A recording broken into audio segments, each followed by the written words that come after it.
تو اللہ رب العالمین نے فرمایا وقال ربکم ادعونی استجب لکم ان الذین یستکبرون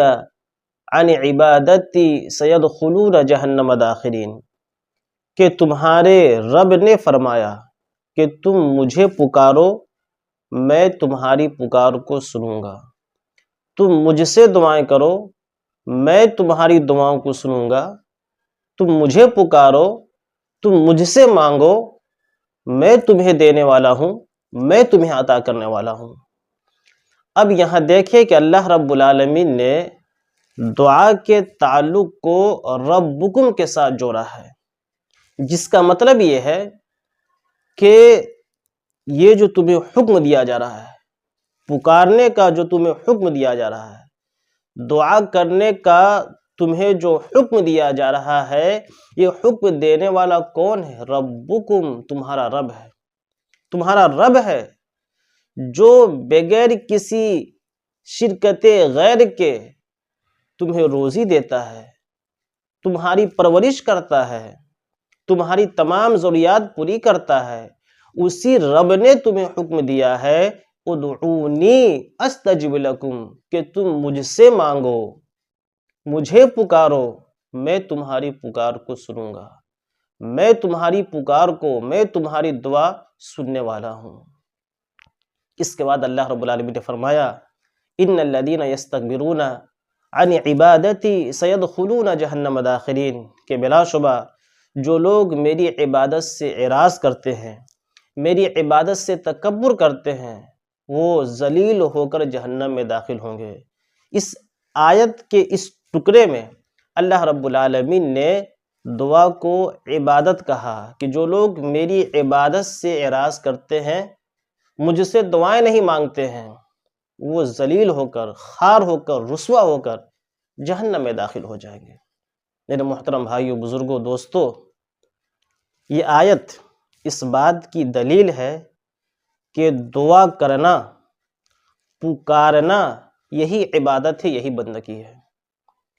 تو اب جو شخص اللہ سے دعا کرتا ہے، اللہ کو پکارتا ہے، اللہ سے مدد مانگتا ہے، اللہ سے فریاد کرتا ہے، وہ شخص اللہ کی عبادت کرتا ہے۔ اور جو شخص ما فوق الاسباب اشیاء کے لیے،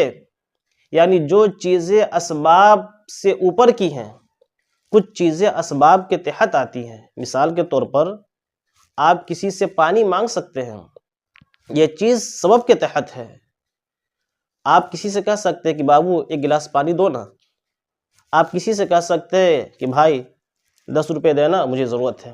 تو یہ چیزیں، اس طرح کی چیزیں اسباب کے تحت آتی ہیں۔ ان چیزوں میں تو انسان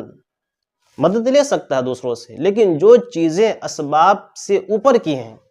جو چیزیں ما فوق الاسباب ہیں، ان چیزوں کے لیے کسی غیر کو پکارنا، کسی غیر سے مانگنا، کسی غیر سے فریاد کرنا، مثال کے طور پر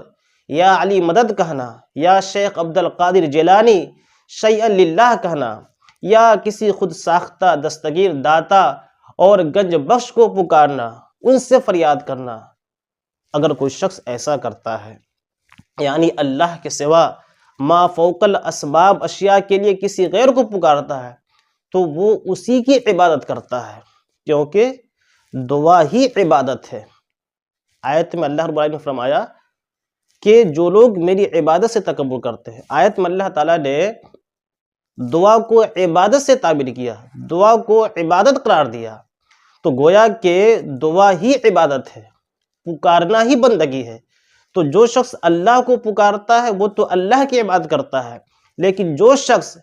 غیر اللہ کو پکارتا ہے، کسی خود ساختہ داتا کو پکارتا ہے، کسی دستگیر کو پکارتا ہے، اس کے سامنے فریاد کرتا ہے، تو گویا وہ شخص اسی کی عبادت کرتا ہے، وہ غیر اللہ کی عبادت کرتا ہے۔ اور جو شخص غیر اللہ کی عبادت کرتا ہے، غیر اللہ کو پکارتا ہے، دراصل وہ شرک کے جرم کا ارتکاب کرتا ہے۔ کسی سے دعا کرنا اس کی عبادت کرنا ہے، کسی دوسرے کو پکارنا اس کی عبادت کرنا ہے، تو جو شخص کسی دوسرے کو پکارتا ہے وہ اسی کی عبادت کرتا ہے، اور جو شخص کسی دوسرے کی عبادت کرتا ہے وہ دراصل اللہ کے ساتھ شرک کرتا ہے، اور شرک یہ ناقابل معافی جرم ہے۔ اللہ تعالیٰ شرک کو معاف نہیں کر سکتا۔ ان اللہ لا یغفر ان یشرک بہ۔ تو اس آیت میں اللہ تعالیٰ نے دعا کو عبادت کہا، اور حضرت نعمان بن بشیر رضی اللہ تعالیٰ عنہ سے بھی روایت ہے کہ اللہ رب العالمین کے فرمان وقال ربکم ادعونی استجب لکم کے متعلق نبی اکرم صلی اللہ علیہ وسلم نے فرمایا کہ الدعاء هو العبادہ، کہ دعا ہی عبادت ہے۔ لہٰذا ہمیں چاہیے کہ ہم تمام حاجتیں اللہ رب العالمین کی بارگاہ میں رکھیں، ہم تمام مصیبتوں میں اللہ رب العالمین کو پکاریں، اللہ رب العالمین سے فریاد کریں۔ وہی پکار کو سننے والا ہے، وہی مصیبتوں کو دور کرنے والا ہے، وہی ڈوبتی کشتی کو پار لگانے والا ہے۔ اللہ رب العالمین ہم سب کو سچا پکا موحد